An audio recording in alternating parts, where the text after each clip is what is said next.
I'm meteorologist Robert Spetta. Let's talk about what's going on across the tropics today. And we still have an invest area south of Guam, but that's really not the big story. I'll touch on it in a bit here. It's something to watch. One of the bigger stories is look at this deep low coming in across the Sea of Japan. Absolute monster. Some nasty conditions off there along the Sea of Japan side of Honshu. You have that front attached to it all the way down here towards Luzon. And once again, talked about this the last few days. If you watch these updates, that front has been triggering some pretty decent afternoon thunderstorms. And we've seen that again here on Thursday evening across the Cagayan Valley, even back towards Pangasinan. And watch our time right here. Look over towards Saturday, heading into Sunday. That is going to continue to create that instability. Now, by the end of the weekend, it should wane a little bit. You can see the winds coming in from the north right there, that southeasterly flow. So that front kind of lifts off towards the north. And we start to see a southeasterly flow. Now, this actually could mean parts of Region 1 over towards Manila could see an increase in showers by next week. But one of the key things, and I'm seeing this with the latest run, is the tail end of this still trying to pull something to spin up out there across southeast China, maybe around Guangdong over towards Hong Kong. Could be an increase in showers for our friends out across this area, even back towards Taiwan. Front of our front right there. Spins up a decent little low there into the Gulf of Bohai, then shifts back towards the east, running along our frontal area. Maybe not tropical, but definitely some nasty weather associated with that. And eventually, as that shifts towards the east, by the way, that's going to bring in that southwesterly flow for the west coast of Luzon.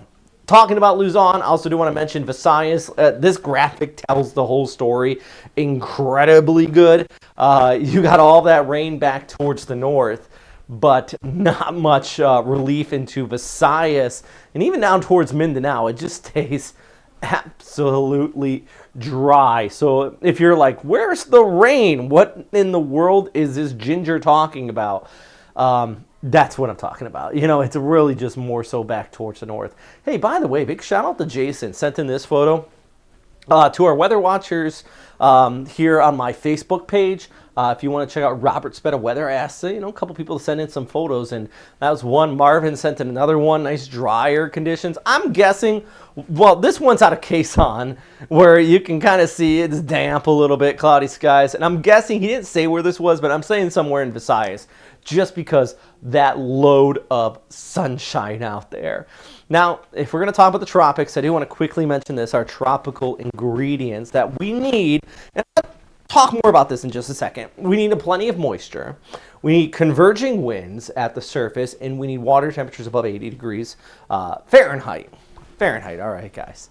So upper level winds also, lack of shear. Another thing this graphic doesn't really show you is you need that Coriolis force, which, if we're talking about our tropical area way down here towards the south of Guam, invest 93W, is lacking that Coriolis force. It has a lot of the other conditions going for it, but it is so far south that we're not seeing any sort of rotation. You need that rotation, and you need to get about 5 to 10 degrees north to start to see that. If we're right near the equator sitting on it, it doesn't have it. Now, guidance still continues to kind of show this drift north eventually. If that does happen, then we'll talk. For now, watching it closely, especially Yap and Palau, could be seeing an increase in showers by the mid part of next week. Looking well out there. This graphic actually shows you pretty decently when I'm talking about that area rotating down there, but eventually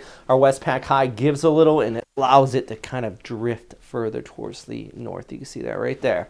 So something we're going to keep an eye on in that extended forecast. All right, let's take a look at our local forecast for a few of you. Cebu, Monday, Tuesday, and Wednesday. You're going to look at some rain, possibly. I know Visayas has been dry, so you need the rain. Saturday, though, yeah, Manila is still in the chance of those showers. And I mentioned over towards Ninoy, you got those showers here as well, thanks to the tail end of that front. So you can just see where it dips on through, bringing that precip. While back towards southern Vietnam and even towards Cambodia, Thailand, starting to talk about that monsoonal flow coming across your area with those afternoon showers for sure hitting in. And then we can't forget about Naha, Japan here, because you got plenty of rain. That same front it's impacting Luzon, also impacting you with some scattered showers associated with the Mayu bayou front. It is the rainy season out here across this area, so something to keep in mind. All right, so a huge thanks for all of our friends on Patreon who continue to support this channel.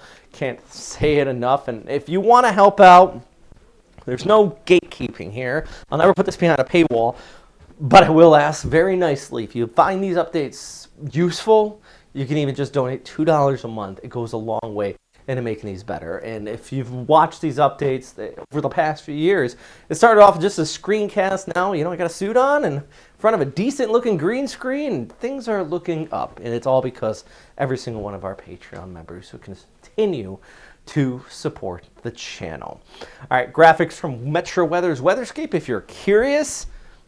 For now, though, if you guys have any questions, let me know. Number one thing, as always, is stay safe out there. Have a good day.